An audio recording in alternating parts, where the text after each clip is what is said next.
करवावहै तेजस्विनावधीतमस्तु मा विद्विषावहै।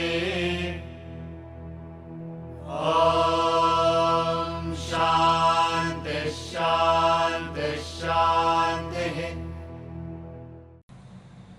So in the last class we said that the whole aim of the pairs of opposites in the world is to make us introvert. In and through pleasure and pain, we must turn the mind inward. Whatever way the world presents itself to us, remember that it is extremely benevolent and extremely beneficial. It is a blessing for us, in whichever way it is. He is going to say that in Shakespeare's language, in Hamlet he says, I am sometimes cruel only to be kind. So like that he says, the world is sometimes cruel only to be kind. Ultimate aim is that it is only bestowing kindness upon us. But apparently it may appear to be cruel. In fact, you must equally relish when the world sort of gives you a resistance. Suppose you take Sachin Tendulkar, Virat Kohli, or any great batsman. Who will they really want to bat against? Of course, whoever is the opposition that is presented to them, they will bat, but they will relish against some quality bowling. Just for the sake of records, you will not want all the matches to be against a low-ranked team. Of course, you can score more runs, but when will you relish? When the bowler is also very powerful, he has all the techniques to get you out, and you want to score against such a bowler. That is when you relish. We saw Wimbledon just got over. Djokovic won. Djokovic, Nadal and Federer now have 20 Grand Slam titles each. Amongst them they have 60 titles, unimaginable. It is such a domination. But the fact is that all three have vastly improved their game by facing each other. That is a stiff competition. If it was very smooth, then you wouldn't even know the greatness of these players, because these extremely, let's say, the subtle shots and other finesse that they bring to their game, that skill is honed when they are pitted against great players, and that is what they would also want. That's what they would also relish. So, if you want to sharpen the knife, you have to rub it against a rough stone, and you have to place that knife in the proper angle. Exactly like that. If you want to sharpen yourself, you have to relish the challenge when the world gives. It is like a rough stone against which you can sharpen yourself. If everything is very smooth around you, there will not be even a way to test yourself. Swamiji talked about an incident in the life of a Swami, another Swami, who had gone to Himalayas very young, and he was a sannyasi there. And obviously studying under a guru and spiritual sadhana would have definitely helped him evolve. If not to the highest, to some great extent, probably he was evolved.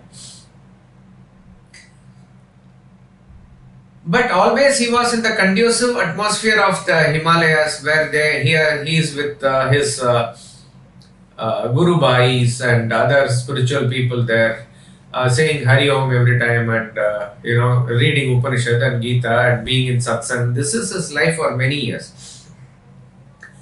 one day he had to go to his native place for whatever reason or some other place.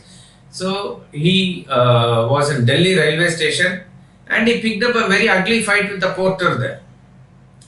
Now, this is not to condemn or ridicule the Swami. This is to say that only in a conducive atmosphere or such an atmosphere there, you know how much you have conquered anger or how much you have conquered your other weaknesses. Only when in the face of a challenge you will know.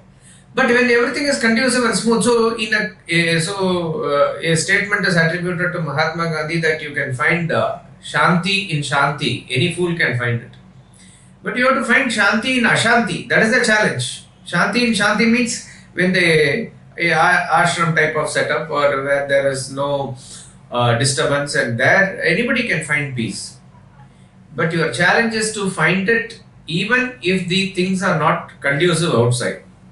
Therefore, pairs of opposites given by the world, pleasure and pain, is actually blessing. In whichever way you look at it, it's a blessing. The world is sometimes cruel, only to be kind. Realize that. Do not abuse the plan of nature. Do not fall a prey to cynicism or pessimism in life. Instead, look at the world constructively. Does not a sportsman improve his game with strong opposition? Does not trade flourish with stiff competition? Does not a government stabilize with healthy coalition? Thus, make good use of the apparent antagonism of nature to rise to greater heights of perfection. A great evolutionist, Dr. David Starr Jordan says, in our discussion of social evolution, we must remember that the very perfection of society must always appear as imperfection, for a highly developed society is dynamic. A static society is in a condition of arrested development. The most highly developed organism shows the greatest imperfections. Imperfection is inherent in nature. Resist not evil are the blessed word of Jesus Christ. Do not merely complain of evil. Instead, try to overcome it if you can. If you succeed, other imperfections will rise to the surface. Again, overpower them. It is the way to deal with the world, to keep on striving and correcting until you reach the state of absolute perfection within yourself. Here is a very important statement from the mouth of great evolutionist Dr. David Starr Jordan. In the discussion of social evolution, we must remember that very perfection of society must always appear as imperfection. For a highly developed society is dynamic. A static society is in a condition of arrested development. And here is the most important line. The most highly developed organism shows the greatest imperfections. It's a statement worth thinking about. The most highly developed organism shows the greatest imperfections. Why? See, as a person becomes more evolved, as a person becomes more cultured, more refined, and his his character is getting refined, his conduct is becoming very better and better. So what happens is that obviously he is becoming more and more perfect. He is moving towards perfection. But he says that highly developed organism shows the greatest imperfection. It seems to be a contradiction. But it's a correct statement. How it works is, what happens is that the contrast between the perfection and imperfection in a highly developed organism is much more perceptible, visible, pronounced. And that is how it shows. Say, for example, if you are wearing a white dress like this, it is neatly washed, pressed, and it is perfect. If there is only one drop of ink or one drop of dirt in this, it will be much visible. It will catch the attention of everybody. On the other hand, if there is a cloth which is completely dirty, which has stains of oil and ink everywhere, and you add one more drop of dirt to it, nothing is going to be, nothing is going to be conspicuously visible. So of these two, which is more perfect? The cloth which is already very white is perfect, but that will show the greatest imperfection. Even slightest imperfection, it will be very much pronounced.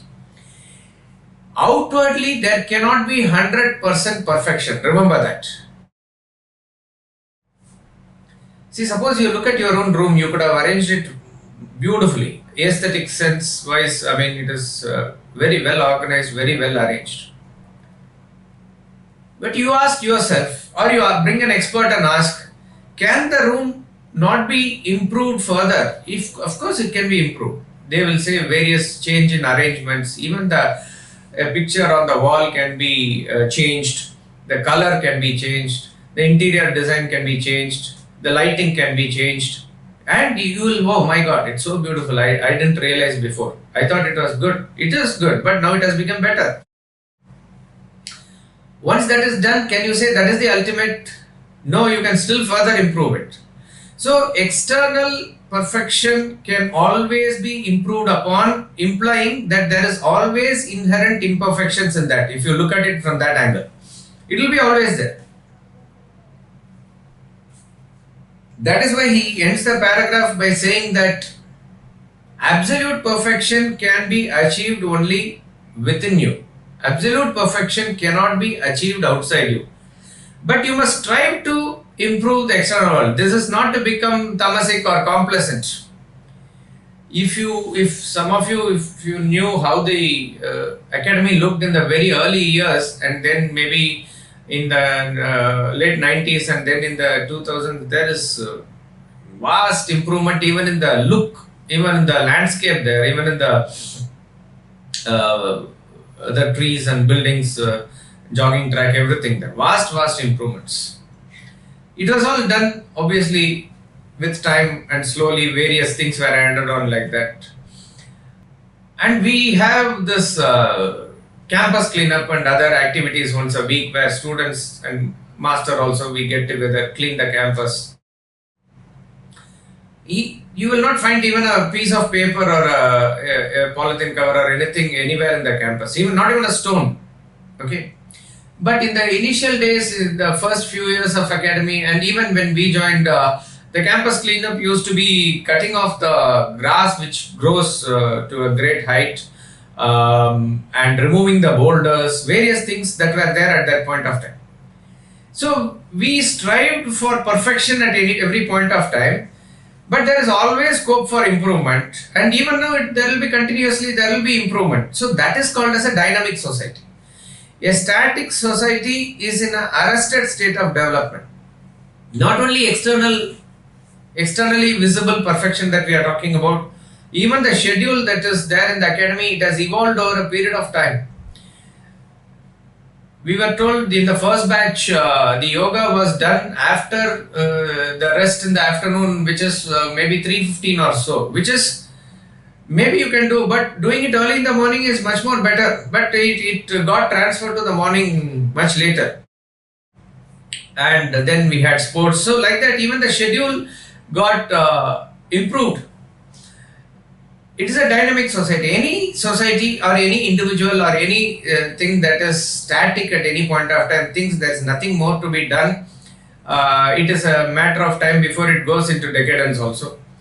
Because that is what we studied beginning in the last class also, that nature of world is that it must be in the flux of change. That is the nature of the world. It is in the constant flux of change, and you have to constantly adapt yourself to move along with the change. In that process, other imperfections will come. Try to overcome it. So it is not that you must be bogged down by it, you have to overcome it, but objectively do it. Because you cannot find 100% perfection outside, but you must always strive for perfection. See, this is one of the tests Swamiji says. A person who is in the path of evolution, who is a greatly an introverted person, we think him to be somebody who is concerned with the self inside, whose awareness is very great inside. All that is correct. But such a person will be very, very sharp in his perception outside. He can find even if the salt is little high or low in the food that you serve. So you cannot say that is he still caught up in good taste and bad taste. That's not the point. He may still eat it objectively. He may not say something to make the host feel bad. That is not the point here. But slightest of imperfections is also very clearly visible for him.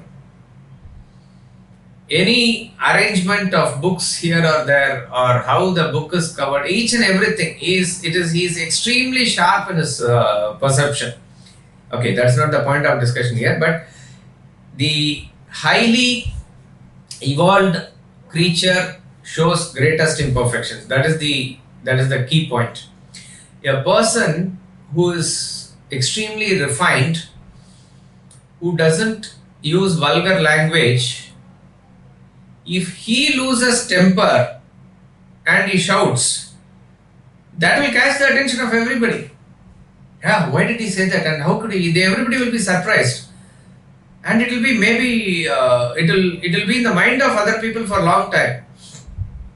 Why? Because he is a very perfect person, and this one slip is like a great imperfection in him. But on the other hand, a person always shouts and abuses and is only foul-mouthed person.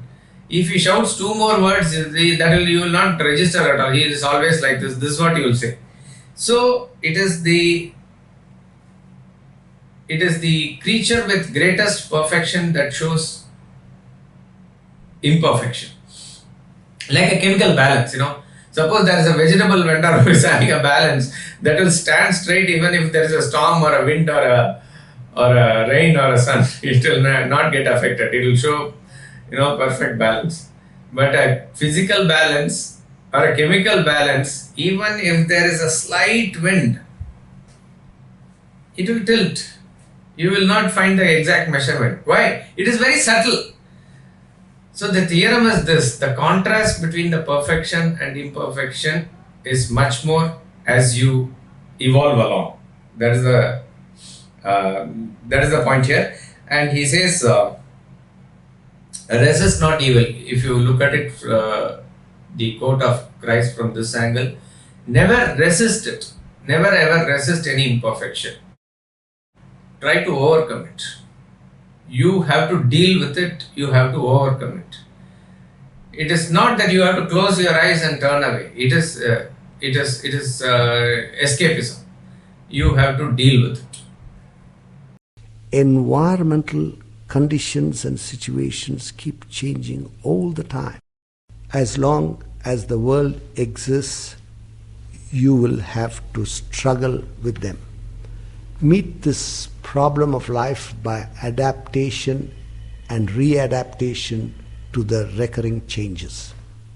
Life evolves on the principles of heredity and adaptation. The law of heredity reigns supreme in animals. Animals owe practically all their organs and powers to the principle of heredity. They inherit virtually all of them from their species at birth itself. A human also is governed by the principle of heredity. But the predominance of the principle of adaptation or education distinguishes the human being from the animal. At the infant stage, a baby is as innocent and ignorant as a pup, perhaps more, but there is a striking difference in the later stages of their lives. The pup inherits at birth almost all it requires for its complete growth, whereas the child can, through proper adaptation and education, acquire phenomenal powers, even gain suzerainty over the world. The evolutionists aver that the world is not, on the whole, a hard place to live in, if one has the knack of making proper concessions. Hosts of living creatures, even plants, have acquired this knack. They and their descendants are able to hold their own in the pressure of what is called struggle for existence. The ultimate solution, however, lies in recognizing the changeless reality in the changing phenomena. The one who realizes that establishes harmony with the world. The difference between humans and animals is what is generally discussed here. So, in this constant flux of change of the world, you need to adapt yourself and readapt yourself. And that is actually a lesson that we can learn from Sanatana Dharma, from Hinduism. There is no fixed and frozen rules which govern this way of life. The core principle is the same, that will not change. So that is why it is Sanatana Dharma. So Sanatana Dharma is eternal principles, those laws which will not change with time. It is also Sanatana Dharma because it continues to guide and govern us always, eternally, because the core principle, it is able to adapt and give it to us at any point of time for our benefit, at that point of time, that particular place. See, the way of worship, the way of rituals, the way of who even the gods were and what is your relationship with them and what were you doing thousands of years before, that has also evolved, that has also changed over a period of time. That the core principle is the self doesn't change. Self is eternal. That is why he says here, the ultimate solution, however, lies in recognizing the changeless reality in the changing phenomenon. That principle again is not going to change. But how you do it, that has changed. According to time, according to the environment, according to the great masters, and they have understood it and they have helped us, they have prescribed the correct methodologies at the right time and right situations. I think in this chapter or next chapter, I don't know whether we have finished, I don't remember. He defines Rishi as one who makes the proper concessions and who is able to adapt himself and merge himself with the nature. He is the one. So what happens as far as animals are concerned, they have no choice. Unconsciously they fall in line with nature. If they don't, they are just thrown out. That's all. So they have no choice but to live along with the nature, and each and every plant and every animal does that. Only a human being can deviate. He has this powerful ego which pronounces itself and deviates. But then with education, proper education, which is intellect, he has to again bring himself back and merge into the flow of nature. And then he becomes a great person. He may attain the status of the Rishi also. So we find that how is it that we see that the Sanatana Dharma or our religion is existing for thousands and thousands of years. Suppose if the same fixed rules that the Vedic people in the Vedic period, not just I am talking about the rishis, even the common people, whatever they did at that point of time, if that were to be exactly applied in the exact same way now, probably it may not be practical for majority of people. Even one of the greatest contributions and one of the best ways of life is to have this life of temple worship integrated into our lives. Each and every city, each and every village has to have temple, and that is part and parcel of every Hindu's life. But this temple worship gained much importance and much popularity very many hundreds or thousands of years later from the original Vedic age that I am talking.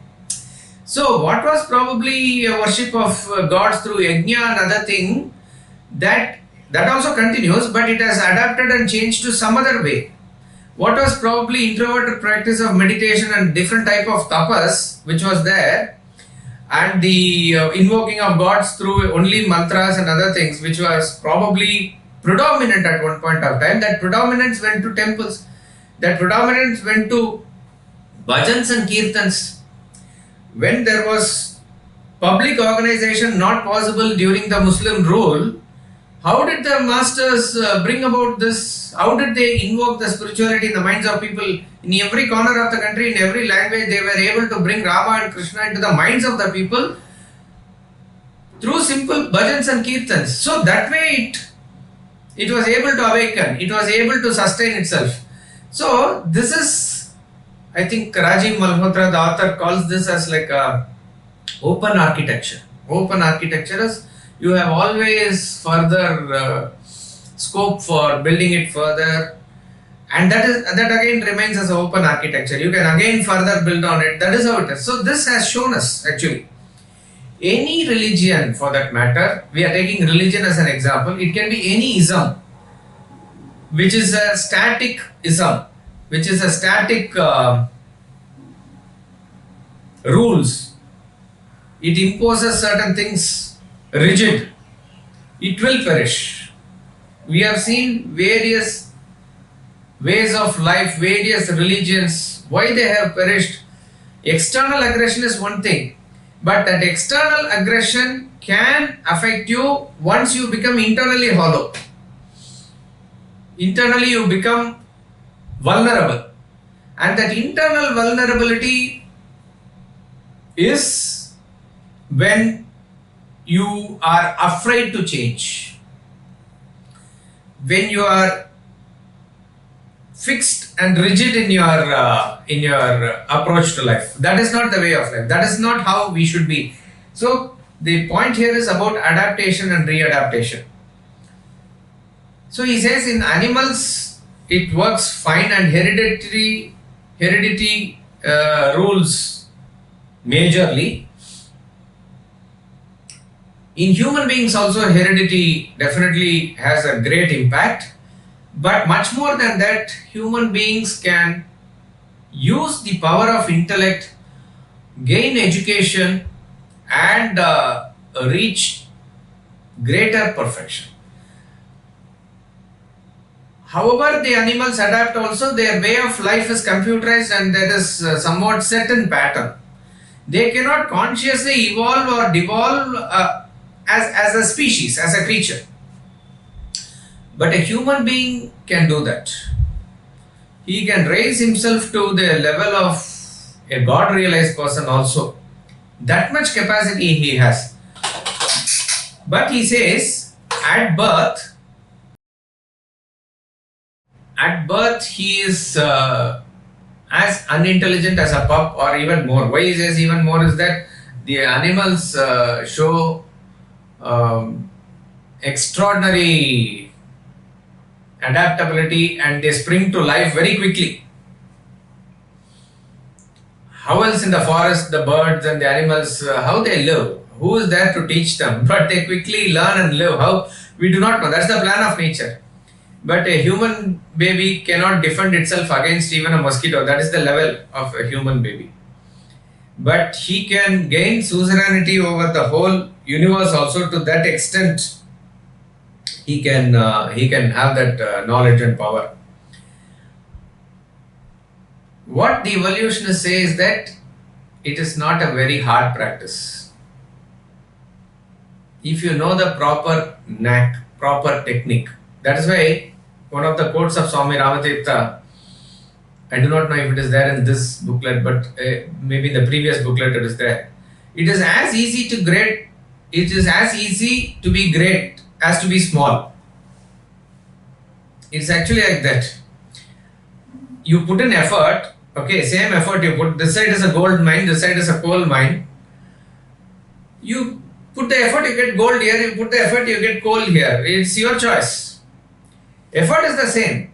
It is exactly like it may sound very, simplistic in a class, but it is actually so. Ask those people who are doing yoga or jogging. How can any person get up and do yoga, jogging? It's so painful, so difficult. But ask those persons who are naturally doing it, or ask the athlete. It's very simple. It's very simple is what he will say. So it is very simple once you get into that groove and you practice that. And for that person you ask, can you lie on the bed lazily up to 8 o'clock? Oh my God, I cannot do it. Why? Can you not try? No. Even if I try, it is difficult, you will say. It is difficult. So, you think, let's say, being lazy is easy. If that is easy, doing exercise is also easy. It is as easy to be great as to be small. It is like that. So it is only that we need to know the technique of the right contact, the art of the right contact. And that is where practical Vedanta actually helps. It is not at all difficult. With little amount of intelligence, all of us can adapt this way of life. And this is only trying to help us in whatever we are already doing. You need not change your way of life. You need not suddenly convert yourself. You need not suddenly give up everything. You need not change your place. In whatever you are doing, existing ways that you are living, you can always make it much better. So it is not a difficult thing. That's what the evolutionists say. But ultimate perfection, you have to find it within yourself. 100% perfection, you cannot find it in the external world.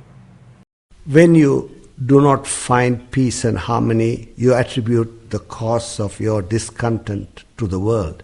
You believe the world needs correction. From time immemorial, human efforts have been directed to setting right the world. But so far, these efforts have met with little success.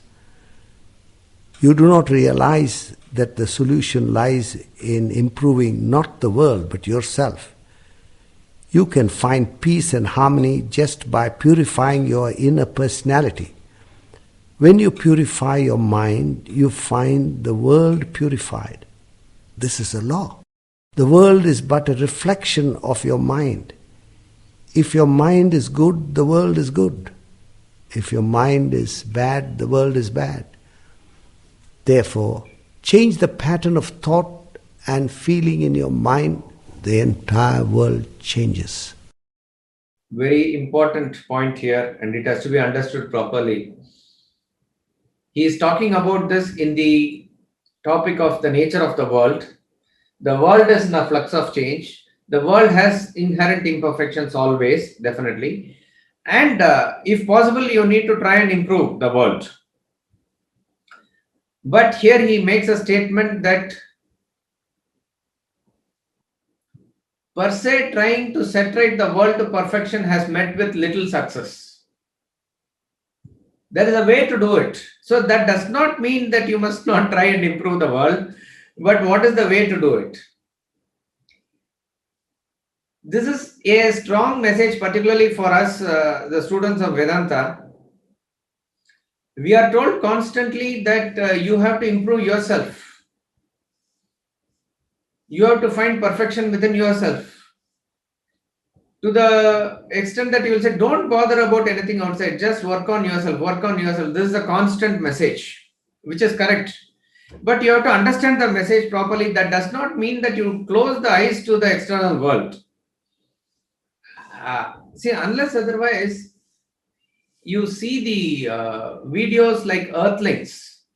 How will you even gain awareness about what is happening to the animals? What type of cruelty is being done in the world? If you are cut off from all these things, no doubt you will be in a conducive atmosphere. You can do the sadhana, and that type of withdrawal and other thing is also required. We are not saying anything against that, but there is alertness and awareness about what is happening in the world. Then obviously the next immediate urge or the step is that I want to improve the world, I want to correct the world.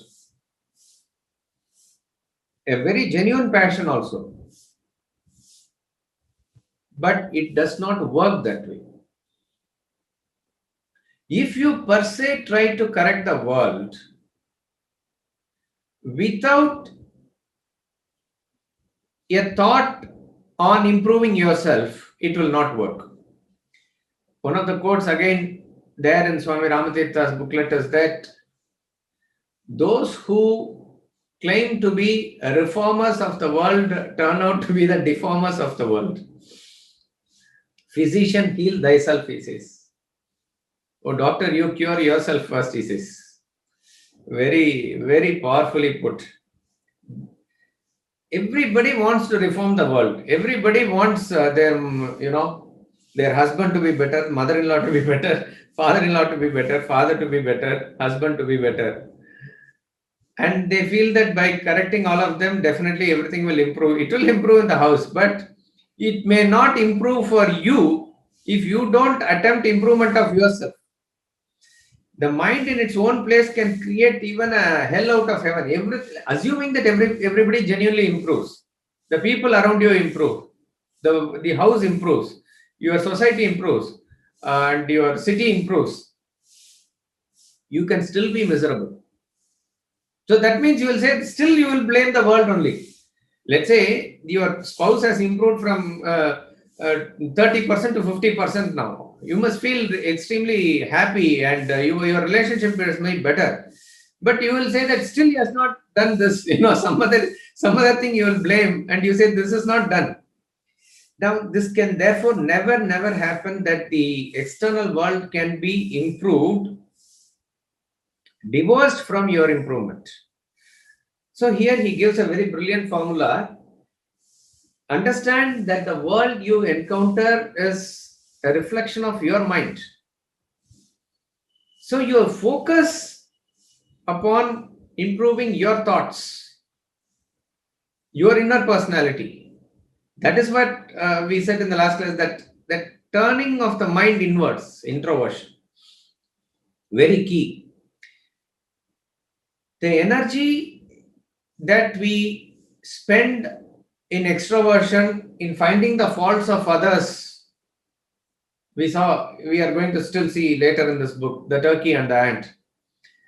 That energy that you spend to find the fault in others is the energy that you need to go inward and find those imperfections within you. So where is the focus? That is the question. The focus is within you. In that process, you can always take up karma yoga and do something better for the world and all those things that can happen. But the attitude is not that the world needs my service, the world needs improvement, and then only it will be. No, that is not the attitude. Actually, I need the world for me to do the service. I need to focus on improving myself. And magically it works that if I improve myself, the world automatically is improved. This is a fantastic occurrence. It's a fantastic law. So if a person is projecting inherent goodness or badness in the world, he has to see that within him. So a good mind sees the good world and a bad mind sees the bad world. Oh, what about corruption? Should we not? Yes, corruption is there. You must try and improve. You must try to wipe out corruption. But the question is, how do you do it?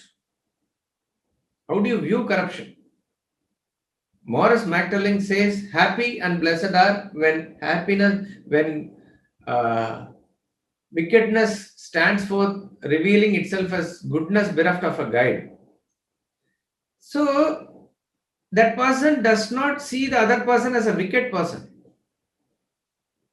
That thought doesn't arise in him at all, that other person is wicked. He is not trying to even bring in objectivity here. That is the level of purity that he has. He only sees the other person actually as an inherently good person but bereft of a guide. Probably if I had the same parentage and same surroundings and same background, I would be like that person. So you sympathize with that person. Yet, you will know how to deal with that person. That does not mean that you allow that person to kill you or something. I'm not saying that.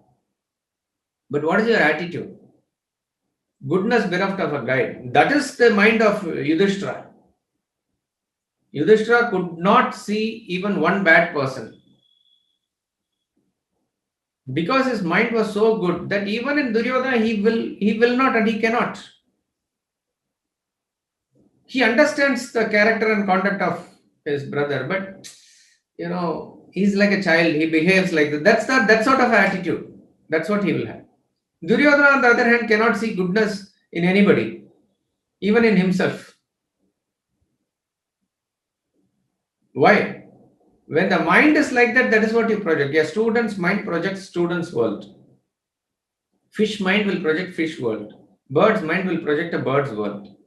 Politician's mind will project a political world. No mind will project no world, like in deep sleep. This is the law. The law is that what is your mind, the world is only a reflection of that. So, one cannot try to be a great reformer of the world. And all the great Mahatmas did not do that. Swami Ramatirtha again says, reforming the world is like straightening dog's tail. It will curl back again. That does not mean you see the life of all great Mahatmas, they did wonderful service to the world in their lifetime. According to the situation, according to the requirement, according to the need, they did whatever has to be done, and they did it perfectly, more than any other so-called reformers. How did they do it? They were able to invoke that power from within only. So they were going introvert and they were finding that perfection within themselves. In that process, the world got helped. That is the way to do it. So the caution is that do not jump into finding out fault in the world. The world is so beautiful actually. It has, with all its ups and downs, it knows how to take care of yourself. It does not need your service. But you are given an opportunity to do the best thing to the world. Take it as a part of your Karma Yoga and do it. Karma Yoga, when you will do it, only when you want to improve yourself. So the whole attitude is to change yourself internally. Therefore, change the pattern of thought and feeling in your mind. The entire world changes. Course of life. The characteristic feature of life is energy, motion. A living being grows, moves about, executes actions. A dead creature cannot manifest any form of energy. Action, therefore, is the insignia of life. The law of evolution impels all living beings to keep acting, A living creature which stops activity will perish. Evolution is marked by constant striving and struggling in life. Where there is no effort and exertion, there is degradation and death. A human being must progress, not remain static. For example, a child playing with toys is acceptable, but an adult doing the same is detestable. Again, a young man indulging in passion is understandable, but an old man doing the same is despicable. You will have to move with time. Time marches on. If you do not keep pace, you devolve. You will destroy yourself. The same is not applicable to an animal. Animals inherit a distinct nature. Their pattern of activity is set. They do not change with time or place. They lack the intelligence to do so. But a human possesses an intellect to distinguish between right and wrong, good and bad, etc., and choose his way of life. Progress is spelt by right effort and exertion. Scientific discoveries and inventions are a mark of progress. A society which does not progress along with time will be ruined. This is a universal law. Many great empires which had relaxed their efforts become lethargic, met their own destruction. History has proved this time and again. He is continuing on the same line of change or perish. Of late, you would find Swamiji emphasizing on this not being complacent. There is a special informal lecture also on that, which some of you might have viewed. It is addressed obviously to all, but particularly to the students there. Students there, when I mean all of us who are into this field and trying to adapt our life in the process of gaining knowledge. When we take a plunge, study a 3-year course, that is a paradigm shift, and you get to know the meaning of life. You become strong in the fundamentals, and you understand how it should go, the life should go, and you feel inspired, and then you want to adapt a way of life which is to further your knowledge. It could be in the form of studying, reflection, researching, and taking class. All those things is fine. That's wonderful. But from time to time, there has to be a check. When there is an inherent necessity for struggle, you automatically become dynamic, and your inspiration helps in that also. Suppose you need this has been probably the story of many of the alumni who have been there in various centers, that there is an initial struggle how to, let's say, set up the classes, or where the finances are coming, how to organize the lectures, manpower, financial power, other support. But that's the best part. I mean, you find that when you are working towards IR, slowly everything comes in, and you feel extremely enthusiastic about it. Over a period of time, these struggles at a lower level may be well taken care of, and the wheel is set in motion.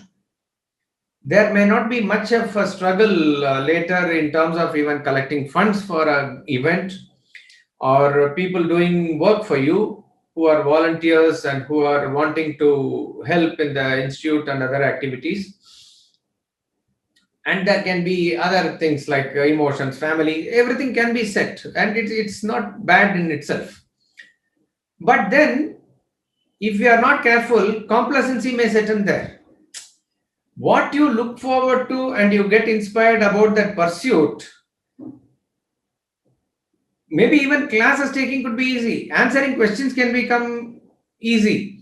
Uh, the problem is only when they turn mechanical, and it is applicable for everybody at their own levels, at their own fields of activity also. More so in this spiritual field, because you have to put in constant effort at all points of time. That we must not relax is a message that we have to always remember. When there is a struggle for even worldly existence, obviously you are forced to put in effort. If there is no money with somebody, in order to sustain, survive, he will do desperately something. If an animal is denied a food, it will be desperate, running here and there to feed itself, right? So if the basic things are taken care of, then you struggle at the next level. If that is taken care of, you have to struggle at the next level. But that conscious decision to keep yourself in the struggle, you must never compromise. That is where awareness comes. So that is why again and again we say that be in touch with those people who are in the striving and struggling. Swami Ramatirtha again, he is there to guide us at every point. He says, your motto in life to be to strive, to struggle, not to succeed. What a wonderful statement. The motto must be to strive, to struggle. If you constantly find yourself in that constant striving and struggling, that's a wonderful way of life. That does not mean suffering. It means that you are wanting to exert and move further. You see the life of an athlete, even life of an actor. If you want to maintain that first number one position, and however great they are, however much achieved, once they relax, they quickly fall back. So see the lives of those persons who have retained that number one position for long, how much of effort they put in. So action, therefore, is the insignia of life. Particularly for Vedanta students, it is important because introversion, study, reflection, contemplation, meditation, all these things is what we associate Vedanta with. But there are dynamic masters. Lord Krishna, Shankaracharya, Ramatirtha, all these are our inspiration. They achieved and reached wherever it is inside. But if you look at their life, it is so dynamic outside also. That is the way to approach. So the law of evolution is that you must constantly progress. You must not remain static. And how do we do it? We are blessed with this faculty of intellect. Intellect is that which enables us to distinguish right from wrong, good from bad, and it keeps our effort going. So one aspect of intellect is that it is extremely aware of this aspect and constantly keeps us in the push. Do whatever, anything that you do according to your age, according to your inspiration, but you keep doing something, keep going forward. This is the test.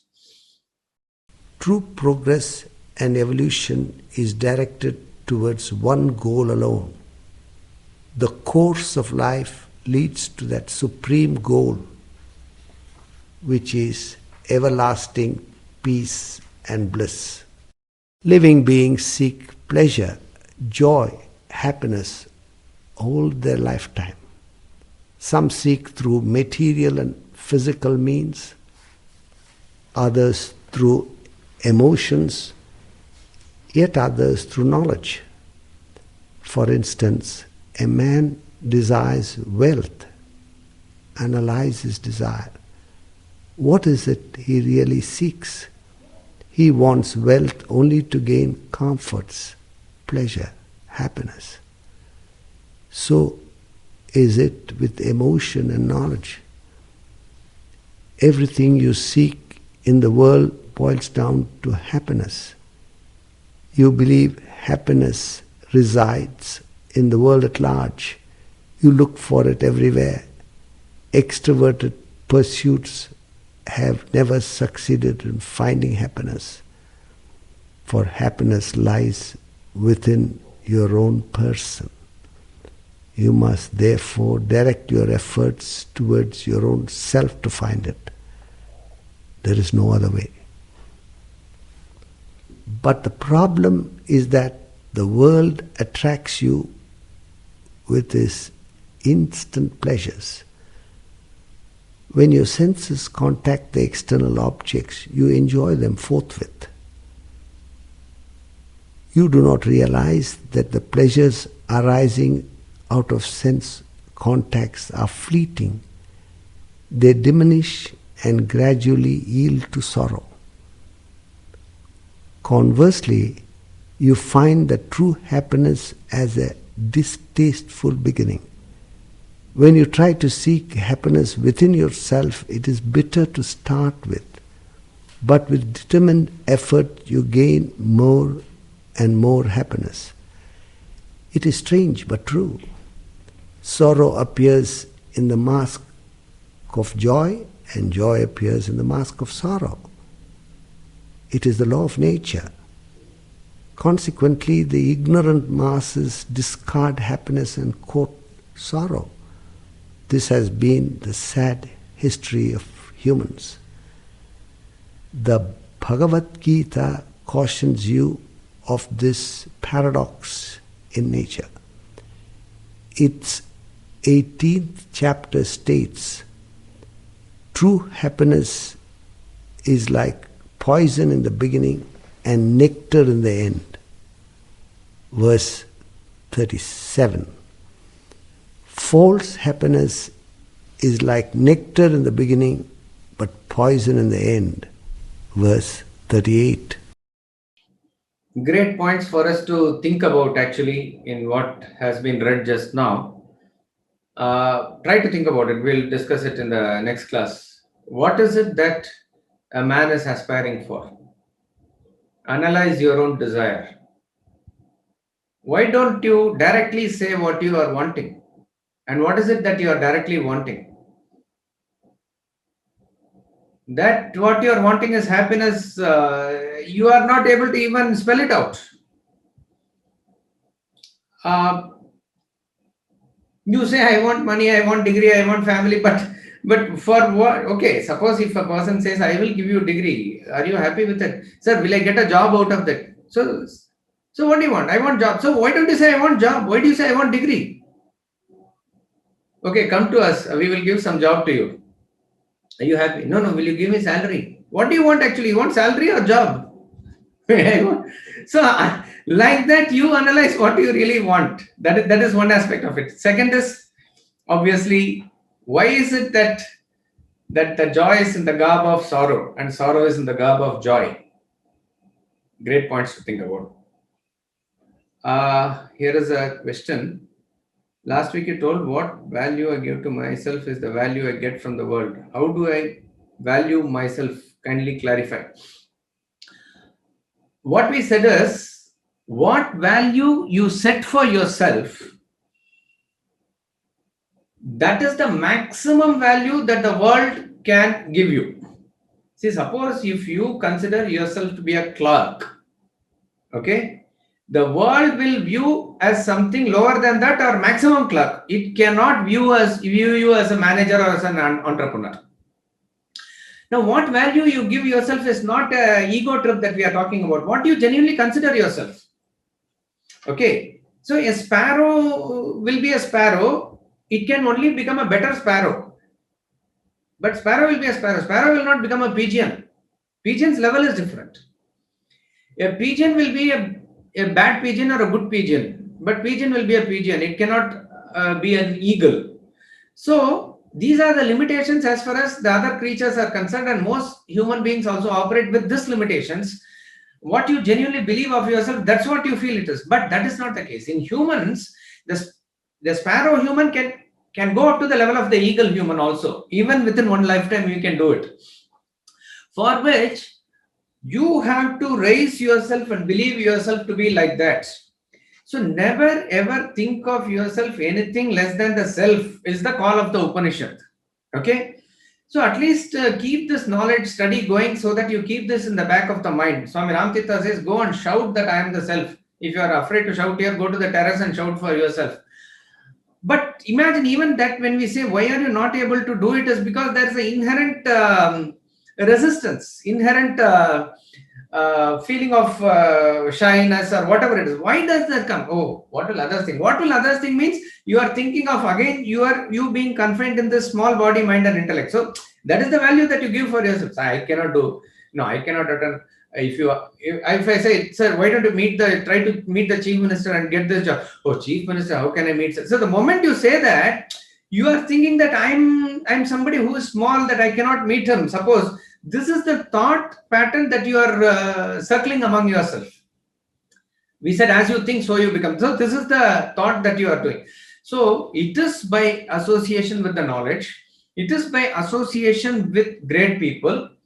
Keep the company of the Mahatmas, that they are able to raise your thought to that level. That is the way to do it. More permission.